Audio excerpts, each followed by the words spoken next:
Hello everyone, welcome to this video. This video is all going to be about how Flowlu works. It's in two parts because there's two different ways of looking at things and I want to cover both of them. And so this is part one, how Flowlu works, part one, and it's going to look at the Flowlu Flow, as I call it. And you don't really get a sense of this when you're in the platform, but once you know it, then you understand it a whole lot better. And when I usually use this with new clients who maybe are not that familiar with Flowlu, that maybe tinkered with it a little bit and got the gist, but they certainly don't know the end-to-end structure, if you like. And I created this to communicate exactly that so that people get a better idea of what's going on and where they are at a particular moment in time with a particular contact or project or whatever. So let's dive in. And the first step of when you actually use Flowlu is when a lead would come in. Okay, now a lead, of course, can be a new contact or an existing contact. It could be manually typed in, or it could be populated automatically through maybe a form or a booking system, a calendar booking system, for example. Calendly links with Flowlu very nicely. And you can get all sorts of other connectors through third party to connect. So that can create your lead. So it comes in. And so what's the first thing that we're going to do? The first thing is actually we're going to create a contact if it doesn't already exist. And so we go in, and this is an important part of the whole thing. Contact and organization, people sometimes get that mixed up. A contact is the person that you're going to interact with, okay, the most. Now, that contact may be a member of a team. Say if you were dealing with, say Apple. You would probably have one contact and maybe 20 other contacts that are part of the Apple organization. So although you're dealing with Apple, you're really dealing with the people because they're the ones who are going to authorize the payment. They're going to say that your project's done, etc. So what you need to do is that distinction. Organization is just a bucket for contacts that are, work for the same place. The key thing is the contact, and why it's key is because all the interactions are recorded. And Flowlu is very clever with this because, well, first of all, it has the email, and so any emails sent or received will be in their contact record. You can also, using third parties, have text messages, voice messages, all sorts of clever stuff, and that all goes into the contact. And you can have additional things like custom fields to make it more your own. You can add pictures, you can add documents, you can add tasks, all sorts of things around that contact. And each and every one of those things will be tracked. Even down to which I love this. It's kind of from email marketing kind of world, but if you send an email out from Flowlu, you can have it let you know that it's been opened. And that if there's a link in there that you want them to click, that they've clicked the link. So that's great. And again, that's all kept in the contact record. So that's great. The lead has come in. We've created a contact. And now we create an opportunity. Now, do it in this order, of course. Contact, then opportunity, because an opportunity relates to someone. Someone's going to take a decision to buy from you.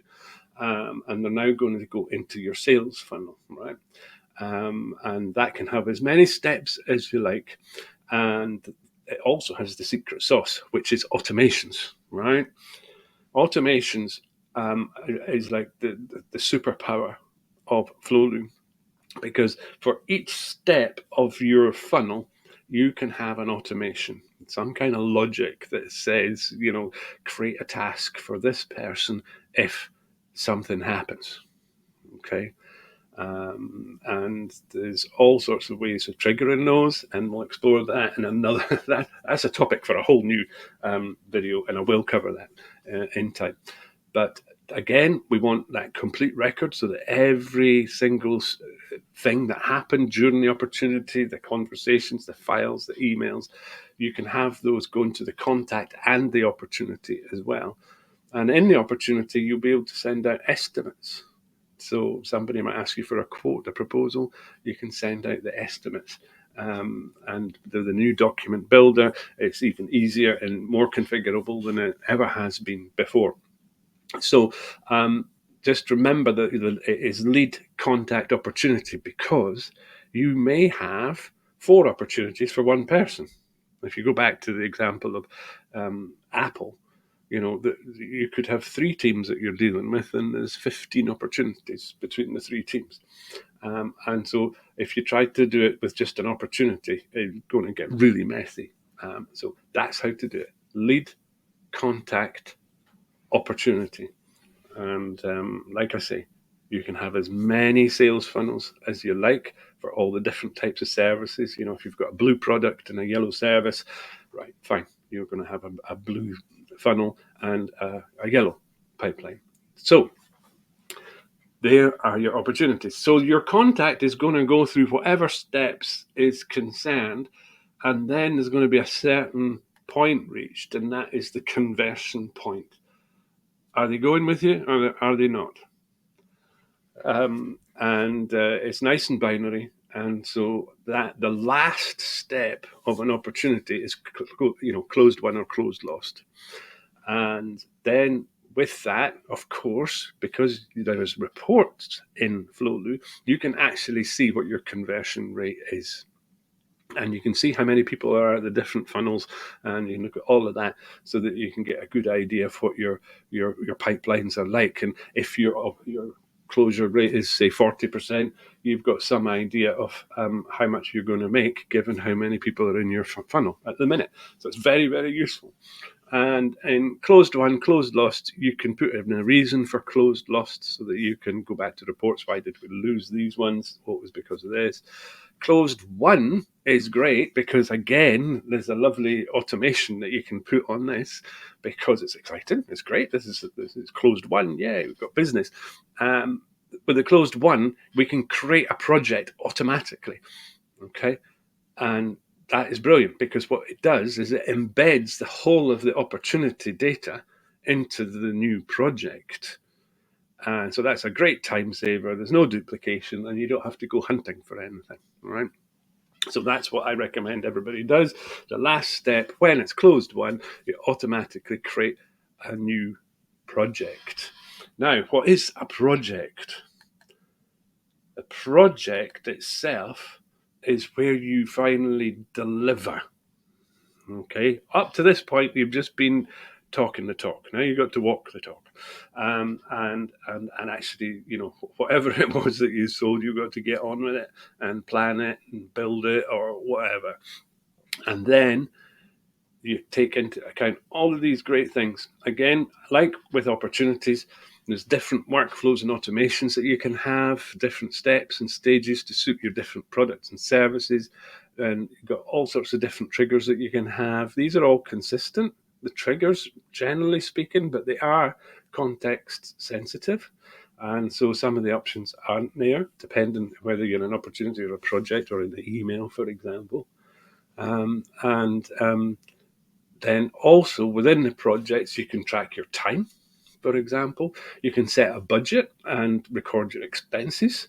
And then, as ever, your emails, all that information about the project documentation, the project plan, because you can then do Gantt charts, get the tasks and the workflows, which is always, this is huge because, these can be created automatically when you create a project. For a blue project, say, it will use a blue workflow, which will have all the tasks pre-populated. So you don't have to reinvent the wheel every time you've got a blue project. Flowlu remembers all of this and says, right, okay, they want a blue project, bang, here we go.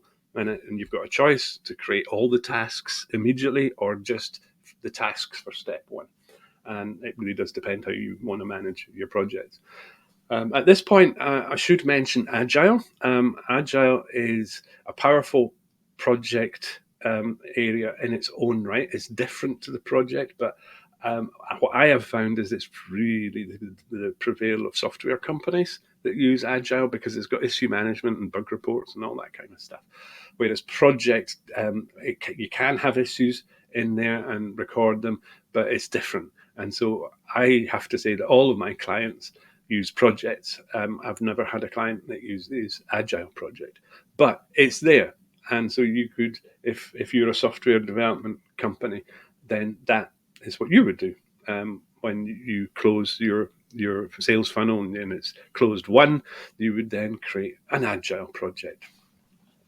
So moving on, if we're thinking about the timeline, yes, kick off the project, and you go through whatever your steps are, your processes are, and then we get to the end of the project, and it gets signed off, and then we get to the brilliant point of, yay, the money, because then we can now invoice the client, and of course, you can have different invoice points. I'm just saying that this is a logical place to put the invoice. Some people, like myself, I invoice prior to the project starting a certain amount of the agreed fee, and then at the end of the project, when it's finished, there's the remainder of the fee. So I would have 2 invoice points. But again, that's all nicely, automatically triggered when that project gets created automatically from the closed opportunity.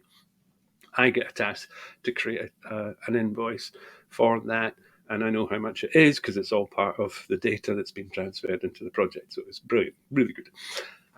Invoices, some details about that. The new document builder is great again, like in estimates.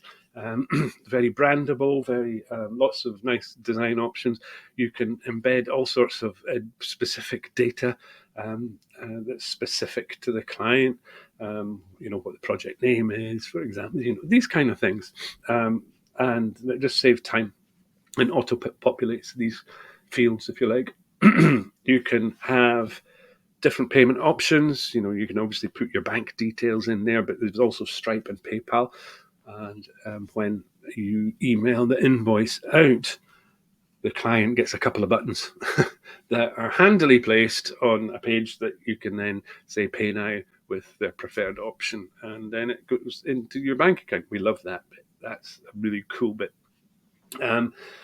If you're freelance and you charge by the hour, maybe you're a VA, for example, and you want to charge out, and you might charge weekly, for example, or monthly, or 2 weekly, whatever, you can actually set the tasks to trigger not trigger, to actually record the data of that task. And so that at the end of the week, you can say how time have I spent on project A, and you can raise an invoice based on that time.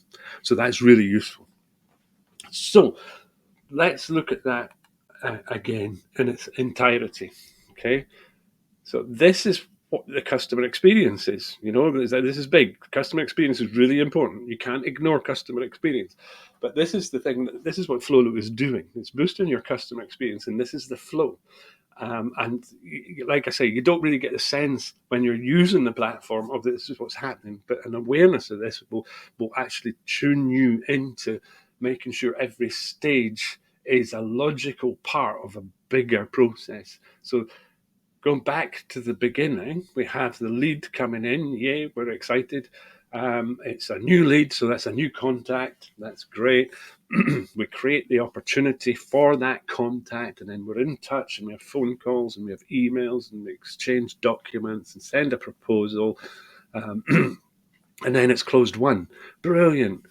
Really looking forward to working with you. That's one of my secret little first automations, that as soon as this closed one and the project's created, I send an automatic template email out to the client that has variables inserted, and it's human. Obviously, it's not fake email, but many thanks for your order. Really appreciate it. Can't wait to get working on the project, and next steps will be right.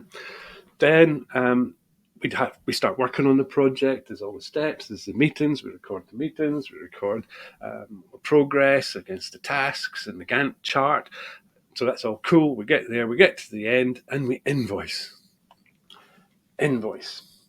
which is what it's all about.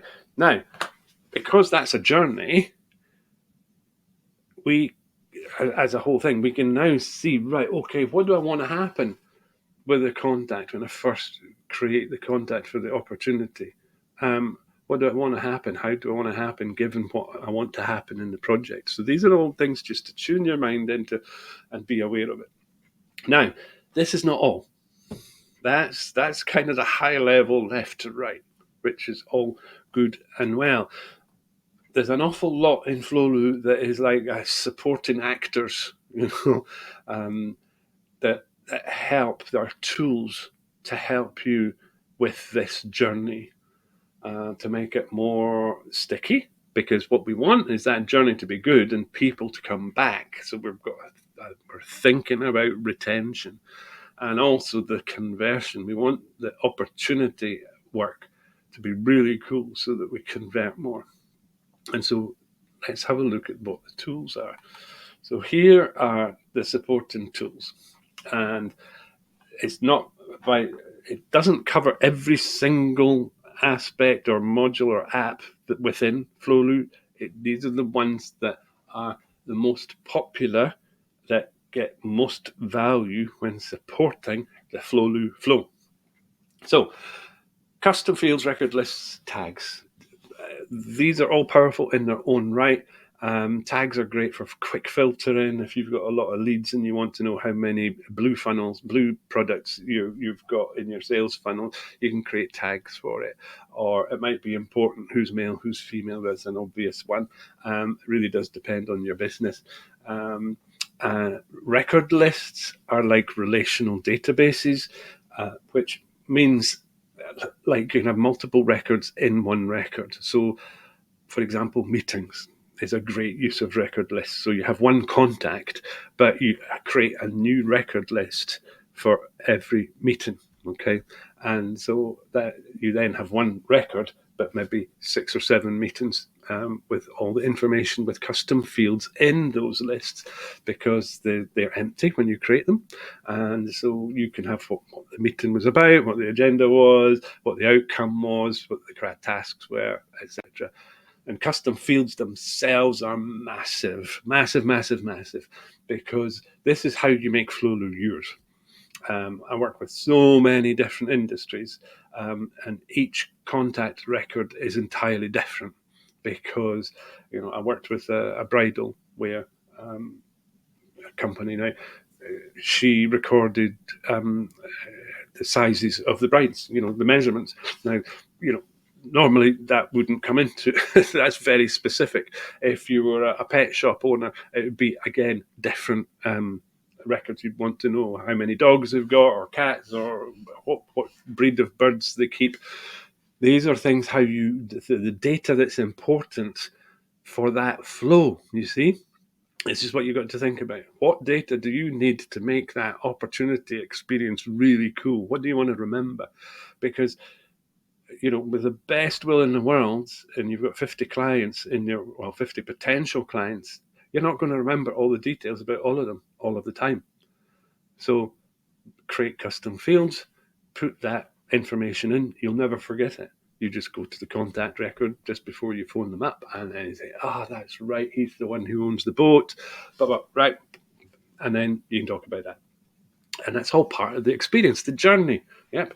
It's not just a platform. It's actually thinking about how you use data, information, and at what time. Tasks and calendars. We've touched on tasks. Again, you can have your own calendar. You can have other people's. If you've got a bigger team, you can see what their calendars are doing, and the tasks can be displayed in the calendar, and you can get alerts against them. You can look at only your own tasks, which can be for multiple projects and opportunities, whatever they are, or you can look at everyone's. So that's very powerful, because particularly in projects, that's how you make sure you're staying on time, you're staying on time budget, you're staying on dollar budget, and you're staying time on effort budget. So very, very important tool. Client portal, indeed, another great part of the project part. You wouldn't give access to a client portal before the conversion point, but like with my clients, when they get the email to say thanks so much, these are the next steps, and by the way, here's a link to your client portal, please log in. And you can set tasks for them, and so they can upload documents, and that goes into your area, so that you can see when you go into their project, you can see where they are. Automations, we've talked a lot about them. They're all over the place, massive. Just that should have a big neon sign above it saying secret sauce, secret sauce. Go learn that stuff. Um, the way that Flowlu's implemented it is not linear, and it's text based, but just think about it logically, and you'll start understanding why they've done it the way that they have. And you can have as many automations as you want for any steps, any number of steps for any number of sales funnels and projects and opportunities and tasks and emails. Amazing. Then we've got the finance module that does all the management of the invoices and estimates. And of course, it's got automations too. Surprise, surprise.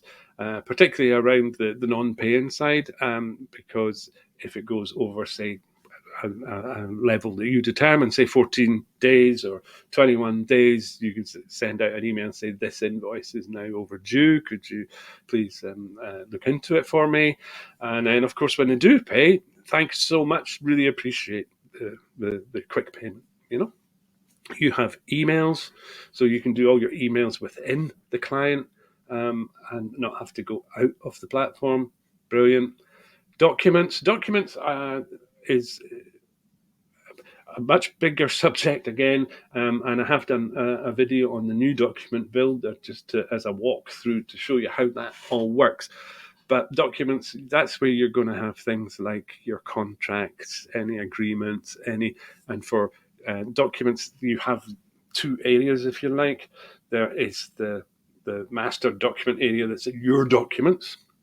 Then you have document repositories for projects, opportunities, contacts, and you can link with Gmail. No, Google Drive is what I meant to say, not Gmail. You can link with Google Drive as well, so that you can take documents from there. So again, that's all making these records the one version of the truth, so you can go into it and just see everything that you need to see. Reports we touched on, things like sales funnel reports, task reports, outstanding task reports, finance reports. Really good way of keeping in touch with what the current status is. So either you're going to be wanting to look at the whole business or specific projects, and so you can do either. You can go into the project or you can go into reports for the whole business. And they're very powerful and configurable as well.